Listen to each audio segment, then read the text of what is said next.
সুপ্রিয় দর্শক শ্রোতা, আসসালামু আলাইকুম। স্বাগত আইএফএসি নিবেদিত এই সময় আজকের অনুষ্ঠানে আমি জাহেদ চৌধুরী আপনাদের সঙ্গে আছি। আমরা এই অনুষ্ঠানে সমসাময়িক বিভিন্ন বিষয় নিয়ে আলোচনা করি। আজকে আমরা দুটো বিষয়কে নির্ধারণ করেছি আলোচনার জন্য। আমরা জানি যে মধ্যপ্রাচ্যে যুদ্ধ পরিস্থিতির কারণে ইরানে ইসরায়েল এবং মার্কিন হামলার পর যে অবস্থার সৃষ্টি হয়েছে, এটাকে কেন্দ্র করে সারা বিশ্বের মতো বাংলাদেশেও জ্বালানি সংকট রয়েছে এবং জ্বালানি সংকট নিয়ে প্রতিদিনই কথাবার্তা হচ্ছে। সরকার একটা অবস্থান নিয়ে আছে। আমরা আবার দেখছি যে জ্বালানির পাম্পগুলোর সামনে দীর্ঘ সারি মোটরযানের, এবং সরকার বলছে এই মুহূর্তে কোনো ক্রাইসিস নেই। এই নিয়ে আমরা আলোচনা করব। আর আলোচনা করব জাতীয় সংসদে যে 133টি অধ্যাদেশ হয়েছিল, এর মধ্যে বেশ কিছু অধ্যাদেশকে সরকার অ্যাকসেপ্ট করেনি, বাকিগুলোকে আইনে পরিণত করার ব্যাপারে সিদ্ধান্ত নিয়েছে। এই নিয়ে একটা বিতর্ক চলছে এবং জুলাই জাতীয় সনদ এবং গণভোট নিয়ে একটা বিতর্ক চলছে। এই নিয়ে আলোচনা করব। আলোচনার জন্য দুজন বিশিষ্ট ব্যক্তি আমাদের মাঝে উপস্থিত রয়েছেন। ডক্টর সাখাওয়াত হোসেন সায়ন্ত, রাজনৈতিক বিশ্লেষক এবং সাধারণ সম্পাদক G9। ডক্টর সায়ন্ত, আপনাকে স্বাগত জানাচ্ছি এনটিভি। ধন্যবাদ আপনাকে। আমাদের সাথে রয়েছেন অ্যাডভোকেট আতিকুর রহমান, কেন্দ্রীয় কর্মপরিষদ সদস্য, বাংলাদেশ জামায়াতে ইসলামী। আসসালামু আলাইকুম। আপনাকে ধন্যবাদ, শুভেচ্ছা জানাচ্ছি, আমাদের এই অনুষ্ঠানে স্বাগত জানাচ্ছি। আমরা শুরুতে অ্যাডভোকেট আতিকুর রহমানকে দিয়ে আমরা শুরু করতে চাচ্ছি। আমরা যেমনটি বলছিলাম যে জ্বালানি সংকট, এই জ্বালানির পরিস্থিতি নিয়ে আমরা দেখছি যে এটা নিয়ে পক্ষে বিপক্ষে নানা কথাবার্তা বলা হচ্ছে, সরকার নানা বিষয়ে বলছে।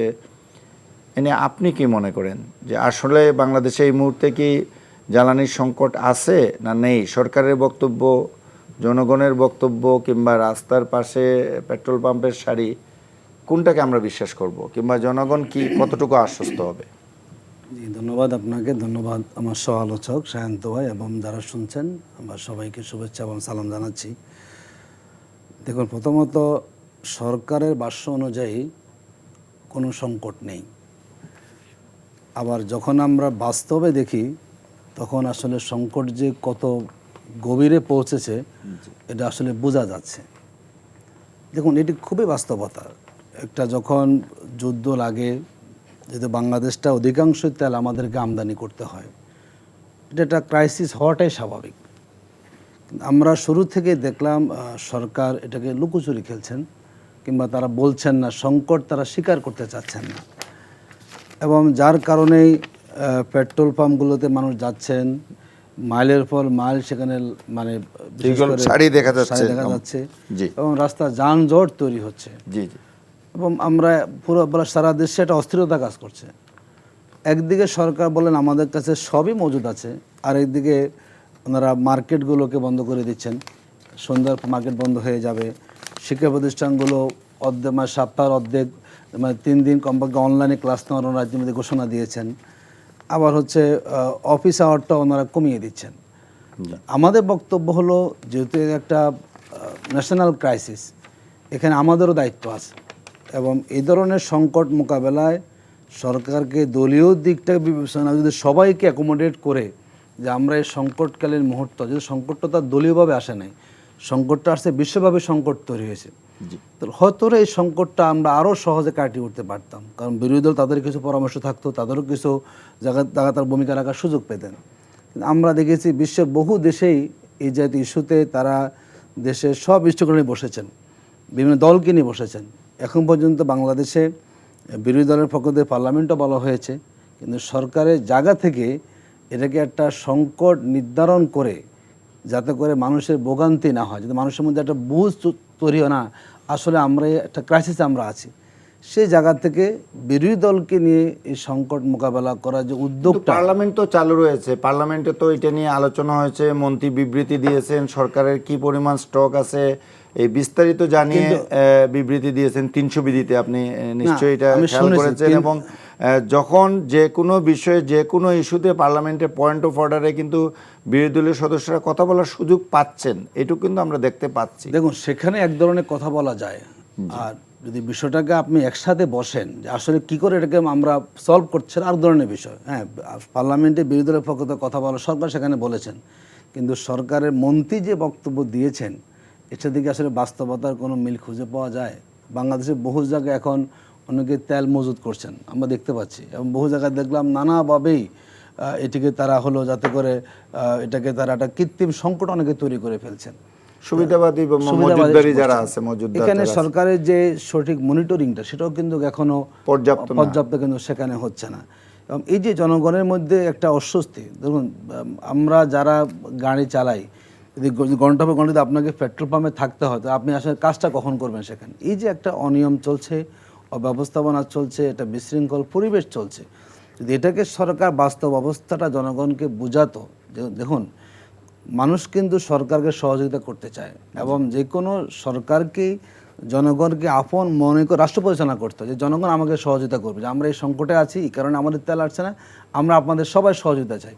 কিন্তু এখন পর্যন্ত সরকার বিবৃতি দিচ্ছেন পার্লামেন্টে, বলছেন যে ধরনের সংকটের কথা, সংকট নেই, সবই আছে, আবার উদ্যোগ নিচ্ছেন কিন্তু সব সংকটকে মাথায় রেখে। এই যে একটা অবস্থানটা আপনি ক্লিয়ার করছেন না, এটা জনমনে কিন্তু একটা বিভ্রান্তি সেখানে তৈরি হচ্ছে। আমরা আশা করব সরকার বাস্তব অবস্থাটা, যদি এই সংকটটা রাতারাতি সমাধান হবে না, আরও সময় আমরা জানি না, সামনে আরো কতদিন পর্যন্ত এই যুদ্ধটা আসলে চলবে। যদি আপনি এখনই ক্লিয়ার করেন, জনগণ যদি সাশ্রয়ী হন, জনগণ যদি রাষ্ট্রকে তার সঠিক জায়গায় দেখতে চায়, আমি মনে করি জনগণ সহযোগিতা করবে। ডক্টর সায়ন্ত, আপনি কি মনে করেন? উনি কয়েকটা বিষয় যেমন পজিটিভলি বলছেন যে আসলে জনগণ সহযোগিতা করতে চায়, সবাই মিলে, এটা সরকারের কোনো ইস্যু না, একটা আন্তর্জাতিক পরিস্থিতির কারণে এটা হয়েছে, এটা সরকারকে দায়ী করার মতো কিছু ইস্যু না। কিন্তু এটাকে মোকাবেলা করার জন্য সরকারের যে বিরোধী দলের সাথে যে পরামর্শ করার কথা ছিল, তাদেরকে কনভিজেন্সে নিয়ে আলাপ আলোচনা করার দরকার ছিল, সেইটা পর্যাপ্ত নয়। আবার কিছু অনিয়ম কিংবা অব্যবস্থাপনার কথা বলেছেন। আপনি কি মনে করেন সার্বিকভাবে? জি, আপনাকে ধন্যবাদ জানাচ্ছি এবং আমার সহ আলোচক এবং যারা শুনছেন সবার জন্য শুভেচ্ছা রইল। প্রথমত, যুদ্ধ অবস্থায় এরকম সংকট হওয়া অস্বাভাবিক নয় এবং পৃথিবীর প্রায় সব দেশই কোনো না কোনোভাবে সংকটে ভুগছে। পাকিস্তানের সব গণপরিবহনে ফ্রি করে দিয়েছে ভাড়া। বিভিন্ন দেশ এরকম এই সংকট মোকাবেলার জন্য বিভিন্ন পদক্ষেপ নিয়েছে। বাংলাদেশে রেশনিং চালু করেছিল, আবার রেশনিং তুলে দিয়েছে, আবার এখন পরিপূর্ণভাবে পুরো তেল দিচ্ছে না, এরকম কথা শোনা যাচ্ছে। এখন আমদানির জন্য এমনকি গতকালও তো 3,50,000 টন জ্বালানি আমদানির জন্য নীতিগত সিদ্ধান্ত নেওয়া হয়েছে সরকারের পক্ষ থেকে। সরকার চেষ্টা করছে, কিন্তু এবং জ্বালানি ভাই, আজকের পত্রিকায় নিউজ আছে যে চিটাং পোর্টে ডিজেল নিয়ে আসছে 43,000 মেট্রিক টন ডিজেল নিয়ে মালয়েশিয়া থেকে একটা জাহাজ ভিড়েছে। একদিকে হচ্ছে আমাদের এবং বলা হচ্ছে যে এই এক মাসে প্রায় 3 লাখ টনের মতো ইম্পোর্ট করা হয়েছে। ইম্পোর্টের আগের ইম্পোর্টের কিংবা পাইপলাইনে। প্রথম কথা হলো, দেখেন যে বাংলাদেশে এই মুহূর্তে আসলে জ্বালানির সংকট এখনো সৃষ্টি হয় নাই। এইটা সরকার বারবার বলছে। অকটেন বাংলাদেশে উৎপাদিত হয়, আবার কিছুটা আমদানি করা হয়। এরপরে 60 to 70% বাংলাদেশে লোকালি অকটেন হয়, পেট্রোল 100% হয়। পৃথিবীর বিভিন্ন দেশে, অনেক দেশেই জ্বালানি তেলের দাম বাড়িয়েছে, এমনকি খোদ আমেরিকায় পর্যন্ত জ্বালানি তেলের দাম অনেক বেড়ে গেছে। সেখানে বাংলাদেশের জনগণের উপর 85টা দেশ দাম বাড়িয়েছে, বাংলাদেশ বাড়ায়নি। প্রথম দফায় যে রিপোর্টটা আসছিল, সেই চাপ যাতে জনগণের উপর না পড়ে সেই জন্য প্রধানমন্ত্রীর সরাসরি হস্তক্ষেপে জ্বালানি তেলের দাম বৃদ্ধির প্রস্তাব আসার পরও সেটাকে রহিত করা হয়েছে, বাড়ানো হয়েছে। তার মানে সরকারের তরফ থেকে একটা চেষ্টা আছে, কিন্তু চেষ্টা থাকার পরেও জনভোগান্তি কমছে না। এই দায়টা সরকারকে একটু একভাবে নিতে হবে, সেটা হলো ম্যানেজমেন্ট প্রপারলি করতে না পারার যে দায়, সেটাকে তো নিতে হবে তাদের। কিন্তু সরকার তো বলছেন যে তারা এই পেট্রোল পাম্পগুলোতে, এবং পেট্রোল মালিক সমিতির সভাপতি এই অনুষ্ঠানেও এসে বলে গেছেন যে আমরা গত বছর মার্চ মাসে যে পরিমাণ পেট্রোল উত্তোলন করেছিলাম, জ্বালানি উত্তোলন করেছিলাম, বিভিন্ন ধরনের জ্বালানি, এই বছর মার্চে তার চেয়ে বেশি উত্তোলন করেছি। এবং এখন এসে উনি কালকেও কোথাও বলছিলেন যে আমাদের ডিমান্ড প্রায় ডাবল হয়ে গেছে। আমরা সরকারের কাছ থেকে আগে যা নিচ্ছিলাম এখন তার চেয়ে বেশি পাচ্ছি, কিন্তু ডিমান্ডটা বেড়ে গেল। হঠাৎ করে ডিমান্ডটা বেড়ে গেল, ডাবল বেড়ে গেছে। যে দেখেন, আজকে একটা সংবাদ মাধ্যমের রিপোর্ট আসছে যে 2024-25 অর্থ বছরে দেশে অকটেন বিক্রি হয়েছে 4,15,000 টন। এই হিসেবে গড়ে দিনে বিক্রি হয়েছে 1137 টন। জি। তবে এটি বছরের বিভিন্ন সময় কমে বাড়ে। গত বছর মার্চে প্রতিদিন অকটেন বিক্রি হয়েছে 1193 টন। এই বছরে সেই মার্চ শেষে, এখন এপ্রিল তো, মার্চের গড় হিসাব করে দেখা গেছে প্রতিদিন বিক্রি হয়েছে 1222 টন। তার মানে যুদ্ধ শুরুর পরে এই সময় আগের তুলনায় ডেলি 29 টন বেড়ে গেছে। অকটেন, শুধু অকটেন শুধু বিক্রি অকটেনই বেড়ে বেড়ে গেছে। গেছে। এখন এই বিক্রি কি করছে, অনেকে হুজুগে এটাকে কিনে Stock মজুত করছে। করছে। আবার পেট্রোল পাম্পের মালিকরাও অনেকে আবার এটাকে কেউ কেউ কোনো মজুত জায়গায় দু করছে, একটা সেটাকে ঘটনা যে ধরা জায়গায় পড়েছে ধরাও এটা। পড়েছে। এখন সরকারের তদারকির বিষয়টা হচ্ছে এই যে এখানে দরকার হলে যৌথ বাহিনীর টাস্ক ফোর্স করে গোয়েন্দা তৎপরতা বাড়িয়ে, এখানে বিরোধী দলের বিশেষ কোনো ভূমিকা নেই, বিরোধী দলের সঙ্গে আলোচনা করে বিশেষ লাভ হবে এমন নয়। বিরোধী দল বললেই, আবেদন করলেই এই মজুতদাররা তাদের কথা মতো মজুতদারি মানে বন্ধ করে অ্যাকশনে দেবে। যেতে হবে, এটা যাদের না, অ্যাকশন action-এ নেওয়ার যেতে দায়িত্ব হবে। তাদের অ্যাকশন Action হচ্ছে গিয়ে আস্তায় আনতে হবে, আস্তায় আনতে সরকার যেটা করতে পারে সেটা হলো ইভেন সেনাবাহিনীকে ব্যবহার করতে পারে কাজে, গোয়েন্দাদেরকে ব্যবহার করতে পারে, করে কোথায় কোথায় মজুদ হচ্ছে সেটাকে রোধ করা, তাদেরকে শাস্তির আওতায় আনা। এই গ্রহিতা পর্যায়ে যাতে এই যে হুজুগে কিনে আমরা লবণের দাম বেড়ে গেছে শুনে এক সময় এই যে সারা বছরে বা হয়তো 1 কেজি লবণ লাগে যে ফ্যামিলিতে, সে 10 কেজি কেনা শুরু করে দিয়েছে, যে 10 কেজি লবণ কতদিনে সে খাবে। ঠিক এই তেল তো তার খাওয়ার জিনিস না। এখন সরকার যে পদ্ধতি ব্যবহার করুক, তাদের উচিত এটা নিয়ে আরও খুব কংক্রিট ওয়েতে ভাবা। কারণ আজকে একটা সংবাদ মাধ্যমে পড়ছিলাম যে রায়েরবাগ থেকে একজন মোটরসাইকেল চালক রাত 9টার সময় এই বিজয় সরণির কাছে একটা পেট্রোল পাম্পে এসে সে তেলের জন্য লাইন দিয়েছে। ভোর 4টায় 600 টাকার তেল কিনে সে ফেরত যেতে পেরেছে। এখন এই পরিস্থিতিতে একজন মানুষ যদি সারা রাত তেলের জন্য লাইন দিয়ে থাকে, দিনে সে কাজ করবে কিভাবে? আবার দিনের বেলা যদি সে তেলের জন্য লাইন দেয়, তাহলে দিনে তার কাজ বন্ধ। ফলে এই যে একটা অরাজক অবস্থা তৈরি হয়েছে, এতে মানুষের ওয়ার্কিং আওয়ার কমে যাচ্ছে, উৎপাদন কমে যাবে, সরকারের এবং দেশের যে গতিশীলতা সেটা ব্যাহত হবে। এখানে এই জন্য সরকারের এটা ব্যবস্থাপনার জন্য নতুন করে ভাবতে হবে যে যারা মজুতদারি তাদেরকে কিভাবে রোধ করবে, গ্রহিতা পর্যায়ে যে হুজুগে কিনছে তাদেরকে কিভাবে থামাবে, এবং মানুষকে কিভাবে আশ্বস্ত করবে যে আমাদের হাতে এই পরিমাণ আছে, এই পরিমাণ আমদানি হয়েছে, এই পরিমাণ আমদানির প্রক্রিয়ার মধ্যে আছে। যেটা বললাম, যেটা আপনি বললেন যে অলরেডি আমদানি হয়েছে এবং কালকেই 3,50,000 টন আমদানির জন্য আবার প্রক্রিয়া শুরু করেছে। সুতরাং এই কাজগুলো বিএনপির সংবাদ মাধ্যমকে ব্যবহার করে দায়িত্বশীল নেতাদের একদিকে প্রচারণা আশ্বস্ত করার কাজটা করতে হবে, যেটা করছে অলরেডি। পাশাপাশি বিভিন্ন বাহিনীকে ব্যবহার করে, টাস্ক ফোর্স গঠন করে ব্যবহার করে মজুতদারদেরকে আইনের আওতায় আনতে হবে। এখানে একটা জিনিস আপনাকে একটু জানতে চাই আপনার কাছ থেকে। দেখেন, মোটরসাইকেল তো পেট্রোল এবং অকটেনে চলে, আমি যদি ভুল না করে থাকি। তো কিছু পেট্রোলের আমাদের 100% হলো আমার লোকাল সোর্স। সো এটা আমদানির সাথে কিংবা কোনো ধরনের এই যুদ্ধের সাথে এটার কোনো সম্পর্ক নেই।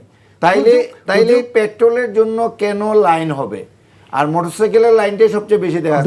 দুইটা কারণ, কিছু কিলোমিটার লাইন হচ্ছে। দুইটা কারণ। কিছু অকটেনের জন্য হতে পারে, কারণ অকটেনের একটা সার্টেন পার্সেন্টেজ, কেউ বলছেন 30%, কেউ বলছেন 25% ইম্পোর্ট করা লাগে। তো এটার জন্য একটা ভবিষ্যতের ক্রাইসিসের কথা চিন্তা করে এই মুহূর্তে আমি আজকেই পড়ছিলাম যে জ্বালানি মন্ত্রী, আমার দেশে একটা রিপোর্ট আছে জ্বালানি মন্ত্রী এবং প্রতিমন্ত্রীর বক্তব্য, যে তারা জ্বালানি মন্ত্রী চ্যালেঞ্জ দিয়ে বলছি তেলের কোনো ঘাটতি নাই এই মুহূর্তে। উনি যেটা বলছেন এই রিপোর্টটার ভিতরে যেটা আছে আমি পড়েছি, যে 3 মাসের জন্য এই মুহূর্তেই পেট্রোল অকটেনের রিজার্ভ কনফার্ম করা আছে, ডিজেলও 1 মাসের উপরে আছে, আর বাকিটা পাইপলাইনে আছে। আমাদের আরেকটা ক্রাইসিস জায়গা আছে এলএনজি এবং এলপিজি। তো যেহেতু আমাদের রান্নাবান্নার কাজে এবং পরিবহনের ক্ষেত্রে এলএনজি, ইন্ডাস্ট্রির ক্ষেত্রে এলএনজি ইউজ হয়। সো এই সবগুলাই কিন্তু এই মুহূর্তে ক্রাইসিসটা নেই, বাট ভবিষ্যতে কী হবে এটা কেউ বলতে পারছে না। বাট সরকার অ্যাক্টিভলি সরকার বিভিন্ন জায়গায় মাল্টি সোর্স থেকে এটা ইম্পোর্ট করার চেষ্টা করে। আস্থাটা তৈরি হয়। জনগণের মধ্যে আস্থা না, শুধু এখানে দুইটা কারণ। একটা হচ্ছে অসাধু ব্যবসায়ী, পেট্রোল মালিকরা, তারা কোনো না কোনোভাবে মজুত করছে, যেটা ধরাও পড়েছে 2-1টা। অতি মুনাফার লোভে যে ক্রাইসিস চলবে, যুদ্ধ দীর্ঘমেয়াদী হবে, তারা অতি মুনাফা করবে, সেই জন্য তারা মজুদ করছে, ফলে গ্রাহকদেরকে তেল তারা কম দিচ্ছে এটা হচ্ছে ঠিকই সরকারের কাছ থেকে, কিন্তু এর মাঝখানে কিছুটা লিকেজ হয়ে কিছুটা যায়। দিয়ে আবার আবার বন্ধ করে পাচারের দিচ্ছে। রিপোর্ট আমরা এটা দেখলাম যে একটা দিক। কিছুদিন আগে মিয়ানমারে মিয়ানমারে ধরা পড়েছে আরেকটা পাচারের দিক হচ্ছে ক্ষেত্রে। গিয়ে যারা গ্রহীতা তারা হুজুকে এই পাম্প থেকে নিচ্ছে, আবার ওই পাম্পে দৌড়ে যাচ্ছে, তার ট্যাঙ্ক ভরতে হবে, আবার মজুত করতে হবে ভবিষ্যতের জন্য, এইরকম হুজুগে সব নিচ্ছে। ফলে দুইটা কারণে, এক মজুতদার ব্যবসায়ী তারা, আর গ্রহীতা পর্যায়ে আস্থার সংকট থেকে এই যে অতি লোভী এবং হুজুগে চলা, এই দুই পক্ষ সংকটটাকে ঘনীভূত করছে। আমি ছোট্ট করে ডক্টর অ্যাডভোকেট আতিকুর রহমান আপনার কাছ থেকে যেটা জানতে চাইবো, যে সরকার যে এই পরিস্থিতির পরও তেলের দাম বাড়ায়নি এখন পর্যন্ত, আপনি এটাকে কিভাবে দেখছেন? না, এটাকে আমরা ওয়েলকাম জানাই, সাধুবাদ জানাবো অবশ্যই, যে দেশের মানুষের স্বার্থে তারা চিন্তা করেছেন। এটা আমাদের জায়গাতেও তারা ধন্যবাদ পাওয়ার উপযুক্ত, ধন্যবাদ আমরা দিব। দ্বিতীয় হচ্ছে দেখুন, কিন্তু এইটা ভবিষ্যতে কি সরকারের উপর কোনো চাপ সৃষ্টি করবে? আমরা আজকেও দেখছিলাম আসলে এখন তো তারা পার ডে প্রায় বলা হয়েছে 1,66,কোটি টাকা পার ডে সরকারকে ভর্তুকি দিতে হচ্ছে। এটা মেবি 180 কোটি কিংবা 200 কোটিতে গিয়ে দাঁড়াবে পার ডে ভর্তুকি ফিগারটা। এবং IMF আপনি জানেন যে আজকের পত্রিকাতেও ছিল যে ঋণের কিস্তি পরবর্তীটা ছাড় করাতে হলে তেলের দাম বাড়াতে হবে, 10 টাকা বাড়তে পারে, এরকম কথাও কিন্তু মিডিয়াতে অলরেডি চলে আসছে। তারপরেও কিন্তু গভর্নমেন্ট বাড়ায়নি বলেই হয়তো আজকে আরেকটা রিপোর্ট আছে কালকের পত্রিকার, যেটা যে আপনার মূল্যস্ফীতি কিন্তু এপ্রিলের চেয়ে পয়েন্ট টু পয়েন্ট বেসিসে এপ্রিলের চেয়ে মার্চে এসে এটা রিডিউস করেছে, যেটা মার্চে এখন এসে 8.71 আছে দাঁড়িয়েছে, সর্বশেষ রিপোর্ট যেটা আসছে আজকে মার্চ মাসের হিসাবে, যেটা ফেব্রুয়ারিতে 9.13 ছিল। এই মূল্যস্ফীতিটা ধরে রাখার জন্য তেলের দাম না বাড়ানোটা তো খুবই একটা ভাইটাল ইস্যু। কারণ আপনার ওইদিকে যদি 200 কোটি লসও হয় পার ডে, মানে ভর্তুকিও দিতে হয়, কিন্তু এটা যদি বাড়ান এই ক্ষেত্রে আপনার মূল্যস্ফীতিটা এমন পর্যায়ে যাবে, সরকারের অ্যাকাউন্ট মিলানো দিন শেষে বাজেট ম্যানেজ কঠিন হয়ে যাবে, এটা পারবেন না। কারণ একই সাথে নিউজ আছে যে মানে ব্যয় মেটাতে গিয়ে সরকার হিমশিম খাচ্ছে।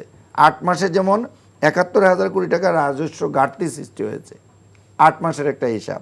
আবার বৈদেশিক উৎস থেকে প্রাপ্তিটাও কমে গেছে, 1,05,356 কোটি টাকা অভ্যন্তরীণ খাত থেকে ইতিমধ্যে সরকার ঋণ নিয়ে নিয়েছে। তো আপনি যদি এইদিকে নেন, অন্য জায়গা থেকে ঋণ নিয়ে, কারণ টাকা তো ছাপাচ্ছেন না।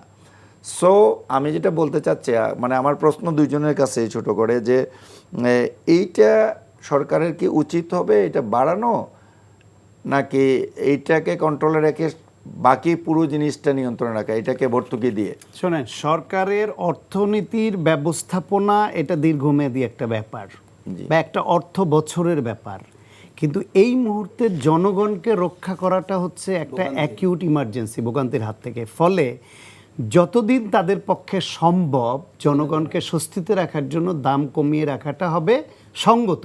যখন তারা দেখবে পৃথিবীর ওই যে বললেন 85টা দেশ বাড়িয়েছে, সবাই বাড়াতে বাধ্য হচ্ছে, আমরাও জনগণকে স্বস্তিতে রাখার সর্বোচ্চ চেষ্টা সরকার করছে, কিন্তু আর সম্ভব হচ্ছে না, তখন জনগণকে এটা বোঝাতে হবে, খোলা মনে বলতে হবে, আমরা এইভাবে এতদিন আপনাদের স্বস্তি দেবার জন্য দাম বাড়াইনি, চেষ্টা করেছি, কিন্তু বৈশ্বিক পরিস্থিতিতে এখন আমাদের বাড়াতে হচ্ছে, আপনারা সহযোগিতা করুন। আমরা এই আলোচনায় জনগণের ফিরবো। সরকারের অবশ্যই জনগণকে বুঝিয়ে আশ্বস্ত করে।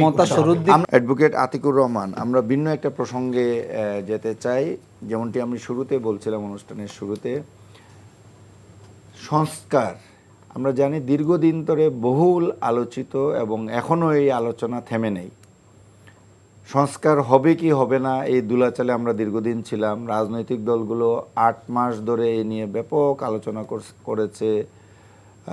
ঐকমত্য কমিশন 30টি রাজনৈতিক দলের সাথে দীর্ঘ আলোচনার পর একটা ঐকমত্যে পৌঁছেছে এবং জুলাই সনদ স্বাক্ষরিত হয়েছে। আমরা দেখেছি জাতীয় সংসদ ভবনের দক্ষিণ প্লাজায় ব্যাপক আয়োজনের মধ্য দিয়ে, সেখানে জামাতে ইসলামী, বিএনপি সহ সব মেজর দল উপস্থিত হয়ে 30টা দলই উপস্থিত হয়েছে। তারা একমত হয়েছে, যদিও এনসিপি স্বাক্ষরটা একটু পরে করেছে, বেশ কিছুদিন পরে, কিন্তু তারা একমত হয়েছে। এত কিছু পড়ার পরেও আমরা দেখলাম জুলাই আদেশ হলো, অধ্যাদেশ হলো, গণভোট হলো, সব কিছু শেষ করার পর আবারও কেন এই বিতর্ক? এখন আমাদের কাছে মনে হচ্ছে এই বিতর্কটা সরকারই তৈরি করেছে। যে জিনিসটি গণভোটের মধ্যে দিয়ে সমাধান হয়ে গেছে, কার্যকর আমরা শুরু করব, কিন্তু সরকার শুরুর দিন থেকেই মূলত সংকটটা তৈরি করেছে। দেখুন, আমাদের ২৪-এর যে বিপ্লবটা হলো, তারপর থেকে আমরা সবাই সংস্কার বলছি, আমরা কেউ কিন্তু সংশোধন একবারও বলিনি। এখন এসে আলোচনা চলছে সব কিছু হবে, সংশোধন হবে, কিন্তু কি হবে না, সংস্কার হবে না। এখন জুলাই সনদ হলো, ঐক্যমত কমিশন হলো, দীর্ঘ সময় সেখানে আলাপ আলোচনা হয়েছে, এরপর হচ্ছে আপনার একটা আদেশ হয়েছে। তো আমরা তো আর সংশোধন করে তো সমাধান হয় না। বাংলাদেশে 17 বার সংবিধান সংশোধন হয়েছে, কিন্তু ফ্যাসিবাদের উত্থান কি ঠেকানো গিয়েছে? এই সংবিধানের কাঠামোর মধ্যেই রাষ্ট্র কি হয়েছে, তার ফ্যাসিবাদী চরিত্র সেখানে ধারণ করেছে। দেখুন, আমাদের যারা এখন ক্ষমতা আছেন, বিএনপি, ওনাদের 31 দফা আছে। 31 দফা ওনাদের প্রথম যে কথাটা দেখুন, যে প্রথম ভাগে রাষ্ট্রের সাংবিধানিক ও প্রাতিষ্ঠানিক কাঠামোর সংস্কারের প্রস্তাবনা। দেখুন, একদম প্রথম লাইনটাই আমি এখানে নিয়ে আসছি, সংস্কারের প্রস্তাবনা। ওনারা বলছেন ওনারা জুলাই সনদ অক্ষরে অক্ষরে পালন করবেন, আমরা মনে করি ভালো। কিন্তু জুলাই সনদের প্রথম যে ভূমিকা কথাটা আছে, সেখানে কি লেখা আছে যে আমরা জাতীয় ঐক্যমত কমিশন এবং বিভিন্ন রাজনৈতিক দল জোট শক্তি পারস্পরিক আমরা ও সম্মিলিত আলোচনার মাধ্যমে রাষ্ট্রের সংবিধান, নির্বাচন ব্যবস্থা, বিচার বিভাগ, জনপ্রশাসন, পুলিশ প্রশাসন ও দুর্নীতি দমন বিষয়ে সংস্কারের লক্ষ্যে নিম্নলিখিত বিষয়ে ঐক্যমত উপনীত হয়েছে। আমাদের আদেশটা হয়েছে জুলাই জাতীয় সনদ, সংবিধান সংস্কারকে আদেশ। তো সব জায়গায় আমরা রিফর্ম নিয়ে কথা বলেছি। এখন আপনি রিফর্ম না করে আপনি এসেছেন কি সংশোধন করবেন? তো সংশোধন তো জনগণের প্রত্যাশা না। জনগণ আপনাকে রায় দিয়েছে হলো আমাদের দেশটাকে যেই রাষ্ট্রীয় কাঠামো দিয়ে বাংলাদেশের ক্ষমতা ভারসাম্য থাকে না, সুশাসন থাকে না, জনগণ যেখানে বঞ্চিত হয় এবং রাষ্ট্র যেখানে নিপীড়ক ভূমিকা পালন করে, জনগণ সেই জায়গাগুলোতে একটা ক্ষমতা ভারসাম্য চেয়েছে। সেই ভারসাম্যের জন্যই তো আমরা বলছি যে আমাদের জুলাই জাতীয় সনদ, তার ভিত্তিতে যে বিষয়গুলো আমরা ঐক্যমত হয়েছি, সেখানে একটা সংবিধান সংস্কার পরিষদ আপনি সেখানে শপথ নেবেন। দেখুন, 11ই নভেম্বর সম্ভবত এটি হলো আদেশটি গেজেট আকারে প্রকাশিত হয়েছে। 3 মাস তিনি খুব বেশি কিন্তু বক্তব্য আমরা দেখিনি। কারণ এবার আপনি বলুন যে নোট অফ ডিসেন্ট দিয়েছে।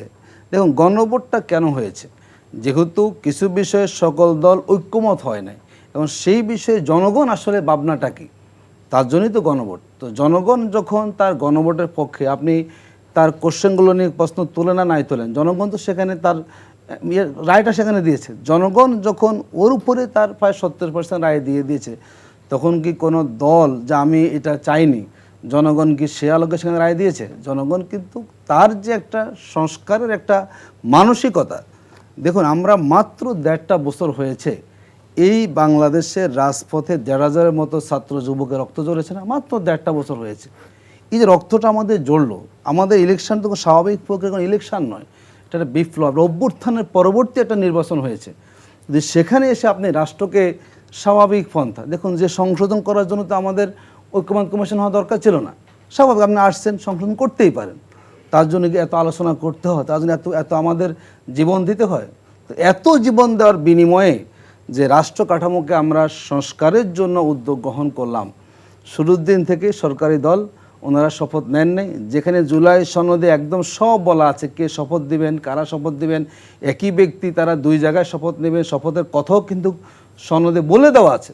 এরপরও একটা সংকট ব্যাখ্যা দিই এবং সবচেয়ে আপনাকে একটু আটকাই এখানে, যে জুলাই জাতীয় সনদ যেটা সব দল স্বাক্ষর করেছে, এখন সরকারি দল তো বলছে যে আমরা এটা অক্ষরে অক্ষরে পালন করব। আপনি এইমাত্র যেটা পড়লেন, এটা তো জুলাই জাতীয় সনদের অংশ হিসেবেই পড়লেন। তো তারা তো বলছে যে আমরা এটা অক্ষরে অক্ষরে পালন করব। তো এই কথা যদি বলে যে এটার মধ্যে যা লেখা আছে, আপনিও বলছেন জুলাই জাতীয় সনদে সংস্কারের সমস্ত বিষয় বলা আছে, তারাও সরকারি দল বলছে সব বিষয় বলা আছে, বিরোধী দলও বলছে এখানেই সব বিষয় বলা আছে। তাইলে এটা যদি বাস্তবায়ন হয়ে যায় তাহলে তো আমার পারপাসটা সার্ভ হয়ে যাবে। আমি বলি দেখুন এখানে যেটি হয়েছে আপনি যে কিভাবে করবেন, এখানে সরকারের একটা প্রক্রিয়া কিংবা পদ্ধতি নিয়ে বিরোধ। আপনি দেখুন আপনি মানে যদি বিরোধটা এখানে আপনি যদি সংবিধান সংস্কার পরিষদের শপথ আপনি না নেন, তাহলে যেগুলো আমাদের সাংবিধানিক, যেগুলো আমাদের বেসিক স্ট্রাকচার, যেগুলো আঘাত আসবে, দেখুন আপনি দ্বিকক্ষ পার্লামেন্টের কথা আপনি বলছেন না, আপনি ক্ষমতা ভারসাম্যের কথা, নানা যে নিয়োগগুলোর কথা বলা আছে, অনেকগুলো তো সাংবিধানিক পদ পদবি যেখানে আপনাকে আলোচনা করে আমরা রিফর্ম করেছি, তো সেটি কি আলোচনা করে সমাধান করা যায় বলুন আপনি? সংবিধানের বেসিক স্ট্রাকচার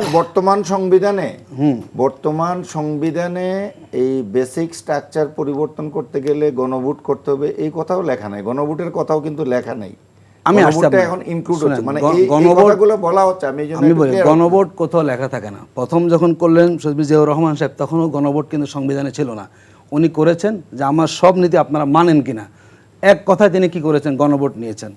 দেখুন একটা দেশের সার্বভৌম ক্ষমতার মালিক কারা, আপনি যাই বলুন, আপনি কিন্তু সংবিধান সংস্কার মানে সংবিধানের মৌলিক জিনিস সংস্কার করতে গেলে গণভোটের দরকার পড়ছে, এটা কিন্তু সংবিধানে ছিল, বাট এটা 15th অ্যামেন্ডমেন্টে বাদ পড়ে দিয়ে, মানে আওয়ামী লীগ সরকার ডেলিভারেটলি এটাকে বাদ দিয়ে দিছে। এখন কিন্তু এই মুহূর্তে ওই সংবিধানটাই বহাল আছে, ওইখানে বলা নেই। আপনি যেটা বলছেন যে গণভোটে যে কোনো বিষয়ে যে কোনো সরকার যে কোনো রায় নিতে পারে, সেটা এক জিনিস। আরেকটা মানে আমরা এই আলোচনায় আপনার কাছে আবারও আসবো। আমি যতটুকু আপনি বলছেন এই ব্যাপারে আমি ডাক্তার সায়ন্তর কথাগুলো একটু শুনে আসি। প্রথম কথা হচ্ছে যে ভাইয়ের একটু এই কথা শুনলে মানুষ একটু বিভ্রান্ত হবে যে বিএনপি সংশোধন চায় আর তারা সংস্কার চায়, তাহলে বিএনপি সংস্কার চায় না। মানে বিএনপিকে যে সংস্কারের বিরোধী এইটা আনার জন্য এই পর্যায়ে কথা নিয়ে আসতে হচ্ছে যে বিএনপি সংশোধন চায়, সংশোধনের জন্য তো মানুষ গণভোট দেয় নাই। আপনার জুলাই সনদ যেটার কথা বলছে সেইটারও প্রথম 47টা যে বিষয় আছে, সেই 47টা বিষয়ের হেডলাইনটাও দেখবেন আপনি, সংবিধান সংশোধন সাপেক্ষে সংস্কারের বিষয়সমূহ, অর্থাৎ সংস্কারের প্রয়োজনে সংবিধান সংশোধন। সংবিধান ফেলে দিতে বলে নাই, রিরাইট করতে বলে নাই, এইটার কোথাও বলে নাই যে সংবিধান পুনর্লিখন হবে। বলছে যেখানে যেখানে ফ্যাসিবাদের জন্ম, উত্থান, বেড়ে ওঠাকে রোধ করবার জন্য সংবিধানের যেই ধারায় যেখানে যেখানে পরিবর্তন দরকার সেই সংশোধনগুলি করতে হবে। সেই সংশোধনের জুলাই সনদে আছে না, আপনি যেটা পড়ছেন সনদ, এটার ব্যাপারে কি আসলে জুলাই সনদে এটা আছে? জুলাই সনদে 47টা, প্রথম 47টা বিষয়ের হেডলাইন হচ্ছে 6 নম্বরে ঐক্যমত উপনীত হওয়া বিষয়সমূহ। সব দল যে বিষয়ে ঐক্যমত উপনীত হয়েছে তার মধ্যে কতে বলা আছে সংবিধান সংশোধন সাপেক্ষে সংস্কারের বিষয়সমূহ।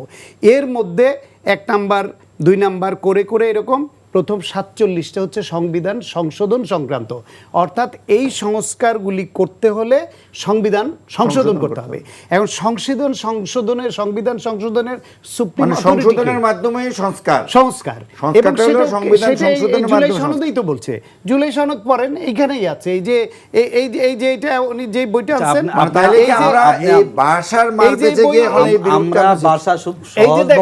জুলাই জাতীয় সংবিধান কখনো সংশোধন করে সমাধান হবে না, আরো 10 বার করলে একই জায়গায় থাকবে। সই করছিলেন না, আপনাকে যদি করতে হয়, জনগণ রায় দিয়েছে, গণভোট দিয়েছে, আমাদের সংবিধানে আপনাকে বেসিক স্ট্রাকচার পরিবর্তন করে সেখানে ক্ষমতা ভারসাম্য আনতে হবে।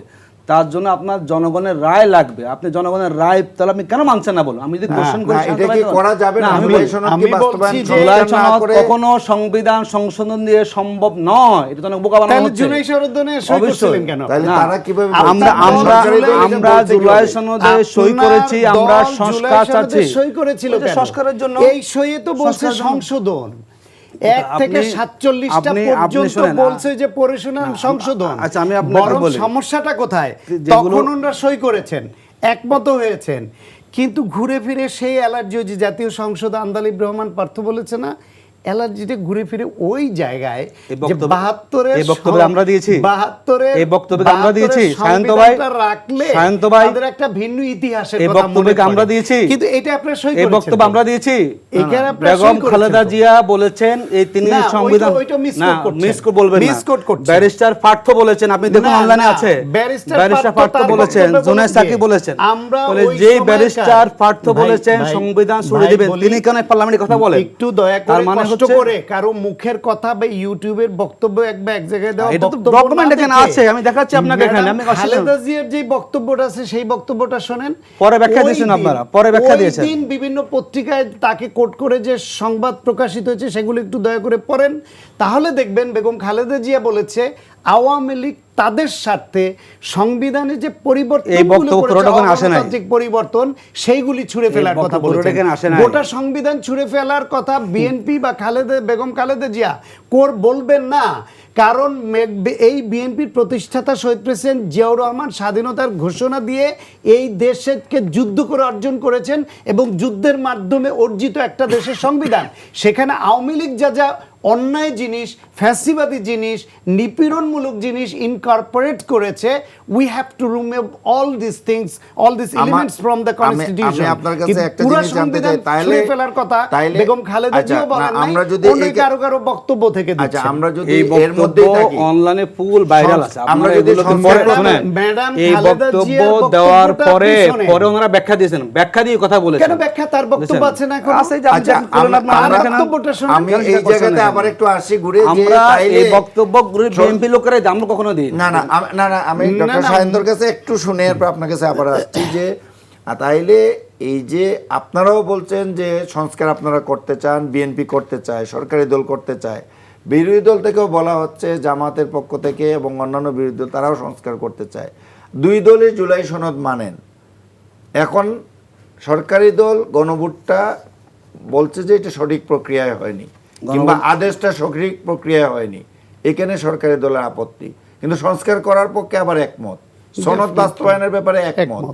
এখন আবার উনি যেটা বললেন এইমাত্র আতিক ভাই যেটা বললেন আমাদের আলোচক, যে এইটা চাইলেও তারা এই জুলাই পারবে না, সনদ সম্ভব বাস্তবায়ন করতে পারবে না। বিরোধী দল বাধা দিলে বাধা দেয় না, তারপরও ক্ষমতায় তো না। কারণ 2/3 মেজরিটি সরকারি দলের হাতে তো পারবে। শোনেন, সায়ন্ত ভাই, আপনি কিন্তু বিজ্ঞ মানুষ, 142 তে কখনো পারবে না, সংবিধানে ক্ষমতা দেয় না একটু মেজরিটি ক্ষমতা করার জন্য। মুক্তিযুদ্ধের পরে প্রথম স্টেট রিফর্মের কাজটা প্রথম করেছেন জিয়াউর রহমান, তার দল বিএনপি।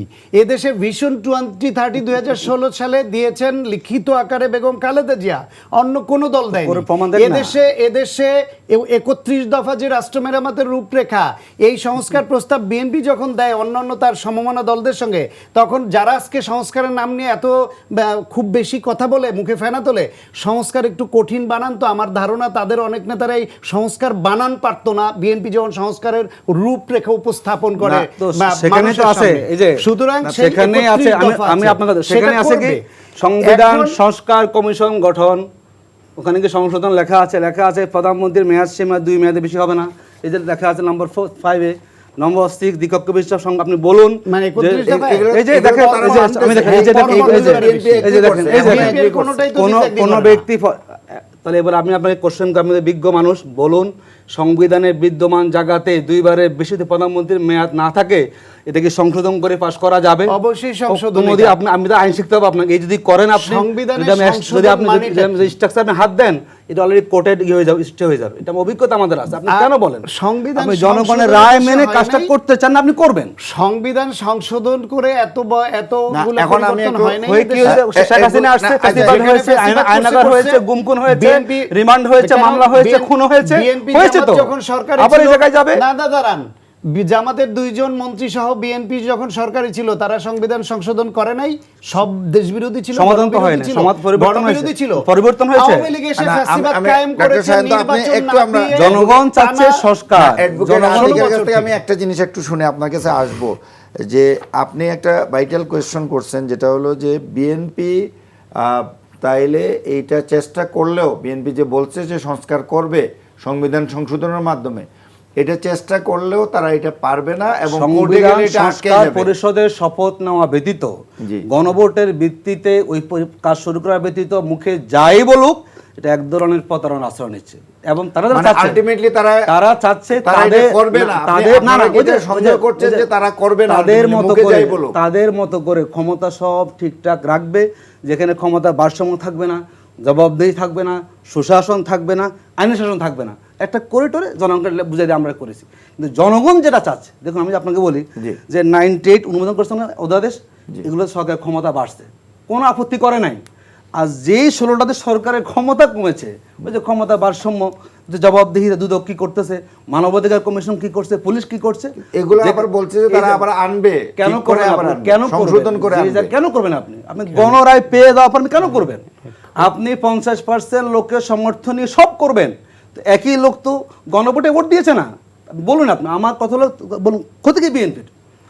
এই গণভোট মানলে বলেন বিএনপির ক্ষতি কি? বলুন তো কোন ক্ষতি আছে বিএনপির? তাহলে জনগণ চাচ্ছে সংস্কার, আপনি করেন না কেন? তা আপনার দুর্বিষয় বলুন, ক্লিয়ার আপনি কি চাচ্ছেন সেখানে? বিএনপি তো না জনগণের অবশ্যই চাওয়া এখানে সংস্কারই দুর্বল ইচ্ছে। না, এই যে আপনি 70% মানুষ আপনাকে অলরেডি আপনি করেন সংস্কার, আপনি রাইট পেয়ে গেছেন, আপনি বলেন আমি করব না, তা আপনি চাচ্ছেনটা কি? তা আপনি এমন সংস্কার চান যেই সংস্কারে জনগণের কোনো কল্যাণ হবে না, আপনার ক্ষমতা ঠিক থাকবে, আপনি কর্তৃত্ববাদী ক্ষমতা দেখাবেন, আপনি জবাবদিহিতার ঊর্ধ্বে থাকতে চাচ্ছেন, আপনি আইনের শাসন দিবেন। দেখুন আমি আপনাকে বলি, এই যে ভাই বলেছেন না নোট অফ ডিসেন্ট, বলি সুপ্রিম কোর্টের স্বাধীন সচিবালয় প্রতিষ্ঠায় নোট অফ ডিসেন্ট ছিল না, আপনি খেয়াল করে দেখুন, এটা বাদ দিয়েছে কেন বলুন তো? ওই যে আওয়ামী লীগ স্টাইলে দলীয় বিচারক দাও, লোয়ার কোর্টে কন্ট্রোল করো, 2টা বাজে মানে কোর্ট বসাও, সাজা দাও, গ্রেপ্তার করো, তাই তো হচ্ছে। তো নোট অফ ডিসেন্ট আপনি যেখানে দেন নাই, এটা আবার তো তারা সেটা নিয়ে আপনি কেন বাদ আসবে দিলেন? বলছে, তারা এটা আবারও নিয়ে আসবে।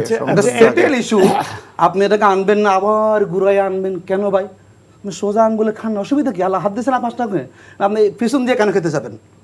এটা আপনার জন্য আমি সমস্যা। আমি ডাক্তার সায়ন্ত আপনার কাছ থেকে একটু, উনি যেটা বলছেন দুইটা বিষয়, যেটা যে আপনারা বলছেন বিএনপির পক্ষ থেকে বলা হচ্ছে যে সংস্কার করা হবে, কিন্তু আলটিমেটলি আপনারা এটা করবেন না, এখন এই সেটা- সন্দেহটা পোষণ করছেন মানে এবং করতে পারবেন না, খালি করবেন না না, আচ্ছা, যে এটা প্রথম- আপনি সংবিধান সংশোধন করে প্রথম- এই সংস্কারগুলো বাস্তবায়ন করতে পারবেন না, প্রথম আইনে কথা এটা হলো বাধা কি, পড়বে। নির্বাচনের আগে তারা তো বলছিল যে জনগণ বিএনপিকে ভোট দিবে না, দিয়েছে, সরকার গঠন করছে, এখন বলছেন এরা সংবিধান এই সংস্কার করবে না। দেখেন করে কিনা, যখন করবে, যখন পারবে তখন আপনি দেখেন পারে কিনা। সুতরাং ওনারা বললেই ওইটা সেটা কতদিন, এই যে পারবে পারবেন দেখবেন, দেখার জন্য কতদিন অপেক্ষা করতে হবে? এই সরকারের মেয়াদের মধ্যে প্রায়োরিটি বেসিসে বিএনপি কি করবে অলরেডি ডিক্লেয়ার করেছে। এইখানে মূল সমস্যাটা যেটা হয়েছে সেটা হলো নোট অফ ডিসেন্ট তো কম বেশি সবারই ছিল, যেখানে বিএনপির নোট অফ ডিসেন্ট ছিল বিএনপি সেগুলা মানবে না, সেগুলা নির্বাচনের আগে তারা ইস্তেহারের মাধ্যমে ক্লিয়ার করে দিয়েছে জনগণের কাছে যে আমাদেরকে আপনারা নির্বাচিত করলে আমাদের যেখানে নোট অফ ডিসেন্ট আছে ওগুলো আমরা মানব না। জামায়াত ইসলাম কি সব মানবে? যেখানে মুক্তিযোদ্ধা কাউন্সিলের সংজ্ঞা এবং জামায়াতকে যুদ্ধ অপরাধী মুক্তিযুদ্ধ বিরোধী হিসেবে নাম উল্লেখ করে দিয়েছে, ওইটা কি জামায়াত সংসদে যখন উঠবে জামাতের পক্ষে সায় দিবে? মানবে ওইটা? আমরা মানবে না। আমরা আশাবাদী মানবে বলি না। করি। জামাত ওইটা মানবে না, কারণ ওটা জামাতের পছন্দের জায়গা না।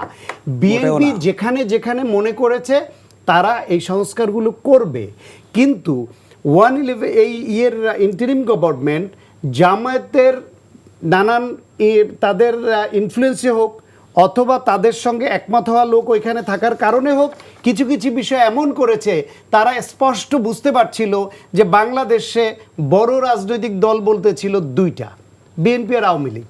আওয়ামী লীগ ফ্যাসিবাদী কায়দায় গণহত্যা চালিয়ে এদেশ থেকে নাই হয়ে গেছে, এখন বড় রাজনৈতিক দল বলতে আছে একটা বিএনপি, সুতরাং নির্বাচন হলে তারাই রাষ্ট্র পরিচালনার দায়িত্বে আসবে, সুতরাং এই দলটাকে আষ্টে পৃষ্ঠে বাঁধতে হবে যে এইটা এইভাবে ফর্ম করতে হবে, এইখানে বিরোধী দলীয় এতজন নিতে হবে, এইখানে এই বিরোধী দলীয় সংখ্যা বেশি থাকতে হবে, এইসব করে তারা করেছে। বিএনপি সেখানে নোট অফ ডিসেন্ট দিয়েছে প্রক্রিয়াগত ভাবে যে না এইটার ফরমেশন আমরা একটু সংস্কার করব, কিন্তু এইটার প্রক্রিয়াটা এই সরকার বা জামাত বা এই এনসিপি বা অন্যরা যেটা চায় আমরা এটা মানব না। জনগণের কাছে ভোটের আগে ক্লিয়ার করেছে যে আপনারা যদি আমাদের নির্বাচিত করেন আমাদের যেখানে যেখানে আপত্তি ছিল নোট অফ ডিসেন্ট সেটা আমরা মানব না। জুলাই সনদের বিষয়ে প্রধান উপদেষ্টা ডক্টর আলী রিয়াজ দুইজনে স্পষ্ট করে বলেছেন সব দল যেগুলিতে একমত হবে শুধু সেটুকুই তারা নিয়ে আগাবে। এমনকি যেখানে নোট অফ ডিসেন্ট দেওয়া আছে সেই বিষয়ে তাদের নোট দেওয়া আছে উইদিন ব্র্যাকেট যে এইখানে যে দলের নোট অফ ডিসেন্ট আছে তারা যদি জনগণের রাষ্ট্র পরিচালনার দায়িত্ব পায় তাহলে তাদের জন্য এটা মানা বাধ্যতামূলক নয়। জুলাই সনদে লেখা আছে, আপনি পড়ে দেখেন। সুতরাং বিএনপি কি করে জনগণের সঙ্গে প্রতারণা করলো? এখানে প্রতারণামূলক চালাকির আশ্রয় নিয়েছে ইন্টারিম গভর্নমেন্ট এবং তার সঙ্গে যুক্ত জামায়াত ইসলাম। কারণ তারা জুলাই সনদে বলছে একরকম, তারা চালাকি করে গণভোটে ঢুকিয়েছে অন্যরকম। গণভোটে যেই সব বিষয়গুলো আনেছে, আপনি দীর্ঘদিন সাংবাদিকতা করেন, সঞ্চালনা করেন, আপনি বলেন তো আপনি সবগুলা পড়ে ভোটের সময় ভোট দিয়েছেন? উনি পড়েছে, আমি পড়েছি। সুতরাং এই গণভোটে এই যে এতগুলো জিনিস একসঙ্গে নিয়ে 4টা কোশ্চেন যেভাবে দেওয়া হয়েছে, এইটা একটা প্রতারণামূলক প্রক্রিয়া ছিল। ফলে এই গণভোটটা একটা গোজামিলের ভোট ছিল, গোজামিলের ভোট অংশ নিয়েছে। কিন্তু সেই অংশ না, হা ভোট চেয়েছে বিএনপি, যেখানে যেখানে জুলাই সনদে নোট অফ ডিসেন্ট বাদ দিয়ে যে অংশ সেইটা বাস্তবায়নের জন্য চেয়েছে। তারেক রহমান চেয়েছেন রংপুরে আপনারা গণভোটে সবাই হা দিবেন। বিএনপি কি ওখানে কোন ইল্লা ছিল, বাদ ছিল না? বিএনপি কি তাদের ইস্তেহারে এটা ক্লিয়ার করে নাই, তাদের বক্তব্যে ক্লিয়ার করে নাই যে আমাদের যেখানে নোট অফ ডিসেন্ট আছে সেটা আমরা বাস্তবায়ন করব না? করেছে 25 তারিখে। সুতরাং জনগণের সঙ্গে কোন রকম চালাকি প্রতারণামূলক কিছু হাইড এন্ড সিক্রেসি বিএনপি তো করে নাই। এই যে জামায়াত ইসলাম, এনসিপি এবং বিএনপির সঙ্গে আজকে যেই বিরোধটা তৈরি হয়েছে, এই বিরোধের মূলে হয়েছে ইন্টারিম গভর্নমেন্টের ওই চালাকি এবং প্রতারণামূলক অ্যাটেম্পটা। যদি ওইখানে শুধু থাকতো যে আমরা একটা গণতন্ত্রের পথে যাত্রা শুরু করেছে, এইটা 1 বছরে তো এই দেশকে আপনি ভেস্ত বানিয়ে ফেলতে পারবেন না। প্রক্রিয়া শুরু করেন, সেক্ষেত্রে সব দল আলোচনার ভিত্তিতে একমত হয়েছে যেগুলিতে, সেইগুলো 1 বছরের মধ্যে যদি সবাই মিলে বাস্তবায়ন করতো তাহলে এই দেশের 80% প্রবলেম সলভ হয়ে যায় এক কলমের খোঁচায়। সেইখানে না গিয়ে আপনি খুচরা জিনিস ঢুকিয়ে দিয়েছে, আপনারা তা নিয়ে দ্বন্দ্বে লিপ্ত হয়েছেন। এইখানে শুধুমাত্র শেখ হাসিনা ফ্যাসিবাদ হতে পেরেছিল কেন? কারণ একটানা 15-16 বছর থাকতে পেরেছে বলে। যদি তত্ত্বাবধায়ক সরকারের অধীনে নির্বাচন হয়, কোন সরকার দায়িত্ব থেকে সে যদি রাষ্ট্র পরিচালনা করতে না পারে, জন আকাঙ্ক্ষা পূরণ করতে না পারে, সে যদি দুর্নীতি করে, সে যদি প্রতিষ্ঠানগুলো ধ্বংস করে, জনগণ 5 বছর পরে তারা প্রত্যাখ্যান করবে ভোটের মাধ্যমে। 5 বছর পরে থাকতেই পারবে না, আবার ফ্যাসিবাদ হবে কি করে? সবচেয়ে বড় অর্জন হলো জনগণের ভোটের অধিকার ফিরিয়ে দেওয়া। সেইখানে মনোযোগ দেন এবং এই সরকার যা খারাপ করে সেটা সমালোচনা করেন, তাদের চাপের মধ্যে রাখেন। জনগণ 5 বছর পর আপনাদের নির্বাচিত করে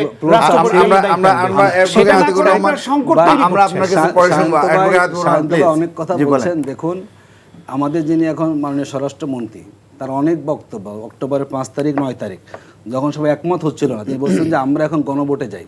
এই গণভোট বিএনপি তখন বলেছে, এবং যদি জনগণের মতামতটাই হলো সার্বভৌম ক্ষমতা, জনগণ গণভোটের পক্ষে রায় আমরা সব মানতে বাধ্য, পার্লামেন্ট মানতে, এর বক্তব্য আছে।